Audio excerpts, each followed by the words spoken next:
ऐसे कई योद्धा थे जो महाभारत के युद्ध या कहें कि कुरुक्षेत्र के युद्ध में भाग लेने से वंचित रह गए थे, या फिर कह सकते हैं कि श्री कृष्ण की नीति के चलते ही ऐसा हुआ था। आओ जानते हैं उन महान योद्धाओं के नाम जो महान युद्ध का हिस्सा नहीं बन सके, और यदि वे इस युद्ध में होते तो युद्ध और भी ज़्यादा दिलचस्प होता। उससे पहले अपने भाई का नाम जान लें। मेरा नाम है सुंदर सिंह परियार और आप देख रहे हैं टोटल आत्मज्ञान। चलिए बिना टाइम वेस्ट किए वीडियो को शुरू करते हैं। नंबर 1, जरासंध।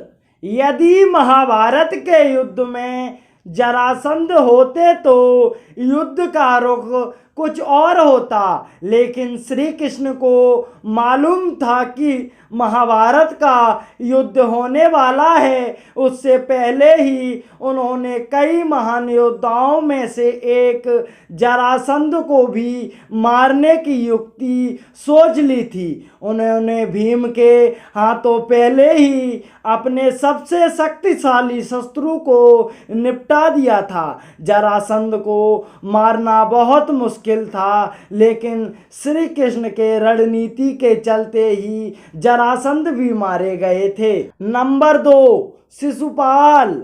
जरासंध का खास और श्री कृष्ण की बुआ का लड़का शिशुपाल भी बहुत ही शक्तिशाली था। श्री कृष्ण ने शिशुपाल की मां से यह प्रण किया था कि मैं शिशुपाल की 100 अपमान को क्षमा करूंगा, अर्थात उसे सुधरने के 100 मौके दूंगा। शिशुपाल रुक्मणी से विवाह करना चाहता था। रुक्मणी के भाई रुक्मी का वह परम मित्र था। रुक्मी अपनी बहन का विवाह शिशुपाल से कराना चाहता था और रुक्मणी के माता पिता रुक्मणी का विवाह श्री कृष्ण के साथ कराना चाहते थे, लेकिन रुक्मी ने शिशुपाल के साथ रिश्ता तय कर विवाह की तैयारी शुरू कर दी थी। कृष्ण रुक्मणी का हरण कर ले आए थे, तभी से शिशुपाल कृष्ण का शत्रु बन बैठा। श्री कृष्ण ने उसके 100 अपराध के बाद उसका वध कर दिया था। नंबर 3, एकलव्य। महाभारत काल में प्रयागराज के तटवर्ती प्रदेश के सिंदूर तक फैला श्रृंगवेशपुरा राज्य निषाद राज हिरण्यधनु का था। गंगा के तट पर अवस्थित श्रृंगवेशपुर उसकी सुदलश राजधानी थी। हिरण्यधनु के मृत्यु के बाद एकलव्य वहाँ का राजा बन गया था। विष्णु पुराण और हरिवंश पुराण के अनुसार एकलव्य अपने विस्तारवादी सोच के चलते जरासंध से जा मिला था। जरासंध की सेना की तरफ से उसने मथुरा पर आक्रमण करके एक बार यादव सेना का लगभग सफाया कर दिया था। बाद में उसका युद्ध श्री कृष्ण से हुआ और वह मारा जाता है। नंबर 4, बलराम।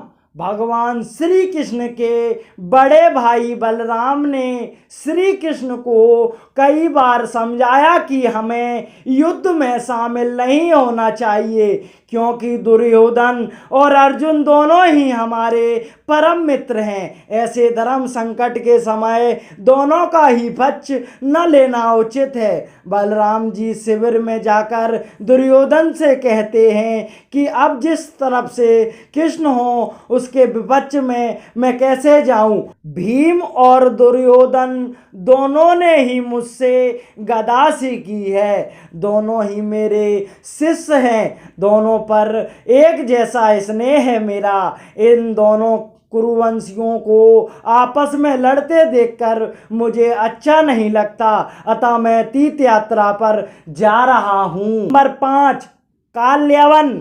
पुराणों के अनुसार जरासंध ने 18 बार मथुरा पर चढ़ाई की थी। 17 बार वह असफल रहा। अंतिम चढ़ाई में उसने एक विदेशी शक्तिशाली शासक काल्यवन को भी मथुरा पर आक्रमण करने के लिए प्रेरित किया।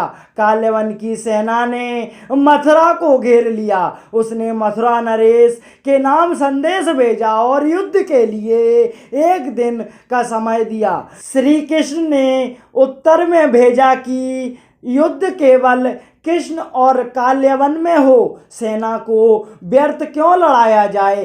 काल्यवन ने श्री कृष्ण की बात स्वीकार कर ली। जब श्री कृष्ण और काल्यवन का युद्ध हुआ और कृष्ण रण की भूमि को छोड़कर भागने लगे, काल्यवन भी उनके पीछे भागा। भागते भागते कृष्ण एक गुफा में चले गए। काल्यवन भी श्री कृष्ण के पीछे भागते भागते उसी गुफा में घुस गया। गुफा में काल्यवन ने एक दूसरे मनुष्य को सोते हुए देखा।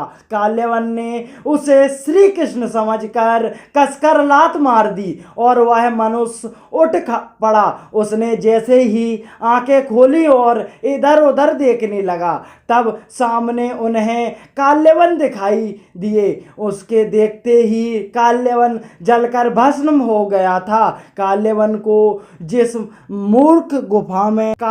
को जो गुफा में सोए हुए पुरुष मिले थे, वे चुकवावंशी महाराज मांतवा के पुत्र मुचकुंद थे। नंबर 6, बर्बरीक। बर्बरीक दुनिया के सर्वश्रेष्ठ धनुर्धर थे। बर्बरीक के लिए 3 बाण ही काफी थे, जिसके बल पर वे कौरवों और पांडवों की पूरी सेना को समाप्त कर सकते थे। युद्ध के दौरान श्री कृष्ण सहित सभी लोग बर्बरीक के साथ खेमे के मध्य बिंदु एक पीपल के वृक्ष के नीचे खड़े हो गए। बर्बरीक ने यह घोषणा कर दी कि मैं उस पक्ष की तरफ से लड़ूंगा जो हार रहा होगा। बर्बरीक की इस घोषणा से श्री कृष्ण चिंतित हो गए। तब भगवान श्री कृष्ण ने बर्बरीक से उनका ही सर दान में मांग लिया।